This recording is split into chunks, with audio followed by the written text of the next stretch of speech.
আমাৰ 11 দিনীয়া যিখিনি মাংগলিক অনুষ্ঠান আদ্য শ্ৰাদ্ধৰ কামখিনি আমি ঘৰতে নিয়মখিনি সকলো পালন কৰিলোঁ আৰু এতিয়াও মানুহ আহিয়ে আছে সকলোৱে সাহস দিবলৈ চেষ্টা কৰিছে সকলোৱে মৰম দিছে আৰু আমাৰ 13 দিনীয়া যিখিনি মাংগলিক কাৰ্য সেইখিনি যোৰহাটত অনুষ্ঠিত হ'ব অহা 1 তাৰিখে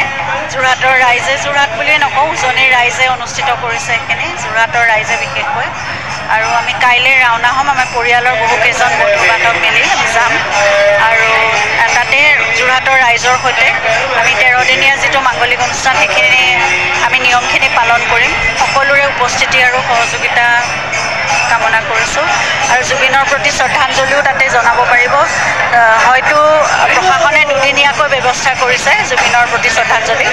গতিকে সকলো আহিব আৰু আমি আপোনালোকক সকলোকে লগ পাম